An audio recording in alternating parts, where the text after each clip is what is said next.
Hvad betyder J-dag for jer? Det betyder alt. Altså, vi er vokset op med BFL J-dag-sangen. Hvad er det for en sang? Og hvad er der i verden en anden end J-dag? J-dag. Og det betyder, at far skal drikke. Say what? J-dag. Det er en national sang. Hvad kunne I godt tænke jer, der skete i dag?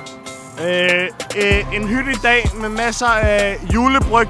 At der kom en sygdom og dræbte alle dem, der er inde med barnet lige nu.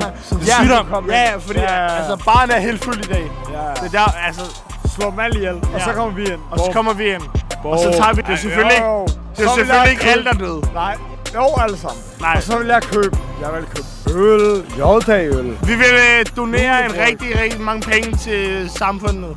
Til lokalsamfundet. Nej, det vil jeg ikke. Det vil jeg ikke. Hvad vil du gøre? Jo.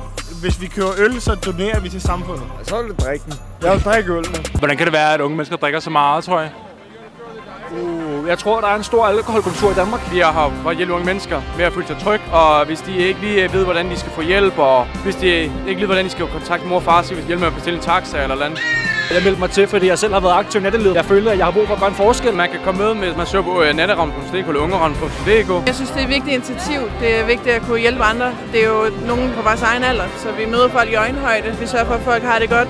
Kom med nogle råd, sender dem videre, hvis der er nogle andre, de skal have hjælp af. Så fællesskab, sørg for at hjælpe den danske befolkning. Ifølge Sundhedsstyrelsen så er det ikke anbefalet at drikke mere end 4 genstande per aften. Men ifølge en ny undersøgelse for Kræftens Bekæmpelse, så har de fundet ud af, at danske unge en gang om måneden, når de er ude at drikke, drikker mere end 5 genstande på en aften. Vi er taget ud til Rådhuspladsens Danmarks knudningspunkt nummer 1 for at snakke med de unge mennesker og høre, hvordan de har det med J-dag. Landerby TV. De 2 F'er.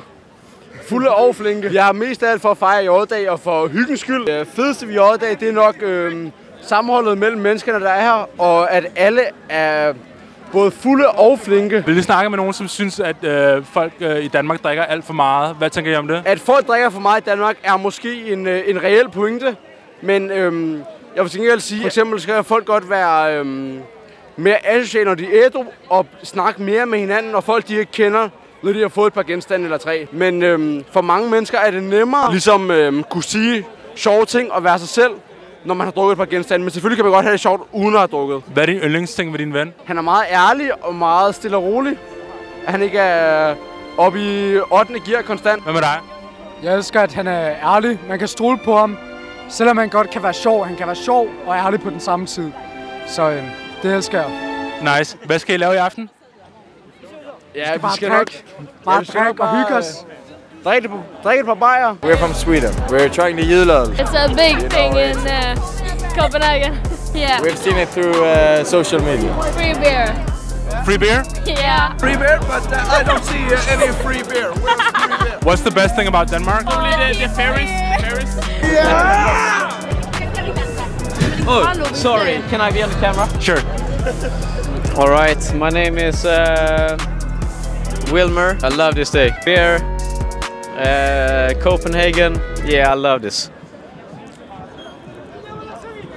Yeah, see you later. Danmark er et lille land, men der er stadig plads til en masse folk fra Sverige. What is this, man?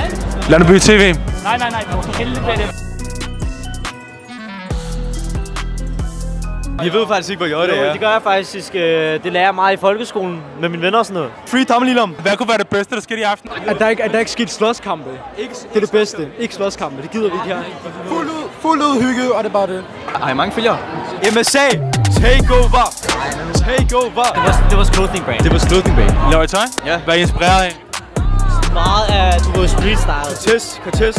Clint, han gør det ret godt. Han er Cortez alene jo. Han styrer det hele alene. Han er sin egen chef.